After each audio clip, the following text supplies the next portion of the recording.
माझं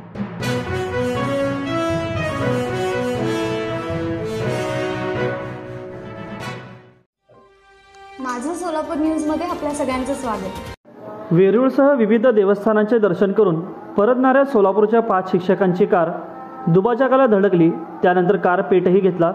घटनास्थळी धाव घेत स्थानिक ग्रामस्थांनी तत्काळ कारमधील शिक्षकांना बाहेर काढले। मोठा अनर्थ टळला। धुळे सोलापूर राष्ट्रीय महामार्गावरील पाडेभाजजवळ सोमवारी पहाटे 3च्या सुमारास हा अपघात घडला असून श्रावण मासानिमित्त सोमवार असल्याने सोलापूर येथून सुरेश उडगीर राहणार मंद्रुप, तुकाराम मंजुटे राहणार भंडारकवटे, सागर रामपुरे, विठ्ठल शिवशेट्टी, बाबू पवार राहणार सोलापूर हे 5 शिक्षक शिर्डी व शनी शिंगणापूर तसेच त्र्यंबकेश्वर, घृष्णेश्वर या ज्योतिर्लिंगाच्या दर्शनासाठी गेले होते।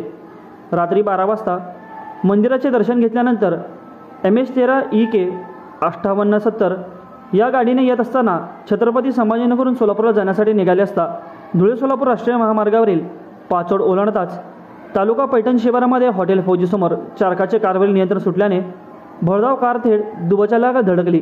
या अपघातात राष्ट्रीय महामार्ग प्राधिकरणाच्या 1033 हेल्पलाईनवर देऊन रुग्णवाहिकेला बोलवण्यात आले।